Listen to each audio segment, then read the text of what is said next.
Hello and welcome back to my channel, guys. The topic for today's video is going to be what the riders have had to say after the Sepang test. Yes guys, the Sepang test are now concluded. Day 1 and day 2 is over. If you want to know what happened in both the days, I'll leave a video up in the cards. Please go watch it. But now we're going to take a look at what some of the riders have had to say. First, let's begin with what the 2020 MotoGP World Champion Joan Mir had to say. Mir said that Suzuki is the most race-ready MotoGP team as of now. Yes guys, Mir also added that the electronics have become much more reliable, and he said that he was able to be very consistent as well as fast on board this new Suzuki bike. Mir also said that the engine gains is a big step. He added that the main part was the increased top speed. Yes guys, the main problem with the Suzuki that we have seen till now was the straight line speed. They weren't really fast when it comes to a straight line, and the new engine that has been got by Suzuki, new engine that has been introduced by Suzuki, is an engine that is really very good, and it has fixed these issues to a large extent. Yes guys, and you can see that this is really evident from the lap times of Alex Rins and Joan Mir. Especially if you look at the lap times of Alex Rins on day 1, he finished overall in P3, and that shows that this new engine really has the much needed top speed and the much needed grunt to make Suzuki much more competitive. Overall, yes guys, this new engine has definitely put a smile on everyone's face in the Suzuki garage. From that, let's move on to what your 2021 World Champion Fabio Quartararo had to say. Fabio Quartararo has said that Aprilia, Honda and Suzuki have made a massive step forward. He also agreed that the Yamaha have not made such a significant step forward, but that does not mean that Yamaha isn't competitive. He said that others have just made a more significant step forward than Yamaha. Yes guys, I completely agree to what Fabio has had to say. At a certain point in the Sepang test, Fabio was the only only Yamaha rider who was in the top 20. That says a lot guys, the only Yamaha rider in top 20. Fabio said that he expects a lot more from Franco, and we can expect Franco to join him on the top, but that is yet to happen. This tells a lot about Yamaha guys. Yamaha have really been struggling, and on the post-season testing we had seen Fabio saying that he expects a lot from Yamaha when it comes to the Sepang test, and by the looks of it Yamaha have not really been able to deliver, I guess, and there is a lot more that needs to be done by Yamaha to make it relatively easier for Fabio to defend his world title.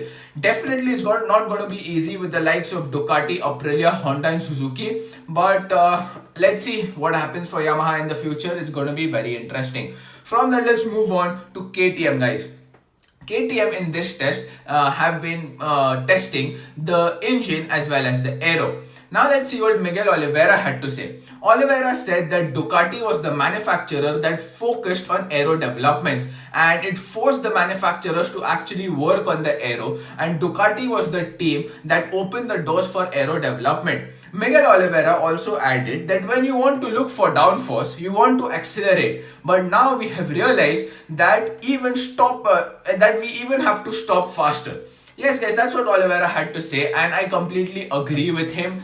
This has become an important pillar of testing, as we have seen as the time goes. It has become a very important pillar. Also, when it comes to what KTM have done in the testing, they have not looked very promising. They have not done enough in my opinion. I feel KTM should have brought in more to the table. They have two really good test riders in the form of Dani Pedrosa and Mika Kallio, so I don't know where it's lacking. I think it's the innovation or something that must be lacking in KTM, but they just haven't been as promising as we thought that they would be. They're really not at the top when it comes to how competitive we expected them to be. From that, let's move on to Honda. Alex Marquez, the brother of Marc Marquez, has gone on to say that the front performance isn't worse or it isn't better. It's just a little different. This he has said in relation to the new Honda guys. Yes guys, the previous Honda, as we have known, was a very front focused motorcycle, and because of that Honda were having rear grip issues. Especially Paul Espargaro on board the Repsol factory Honda has struggled a lot last season with the rear grip issues, and Honda has looked to fix it. They have looked to shift the balance of the bike towards the rear, and from initial reports they have been very successful at it.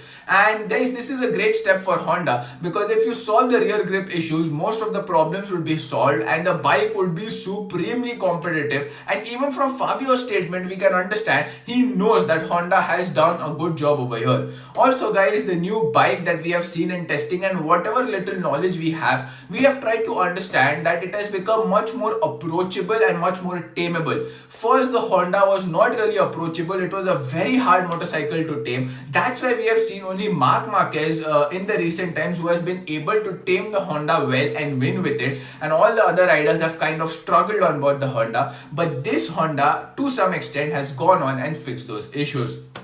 So guys, that is it. That is all I had for you in this video.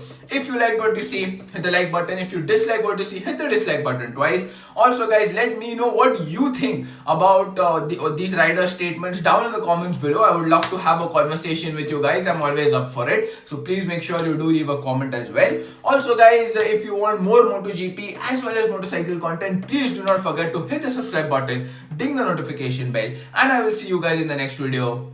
Bye bye.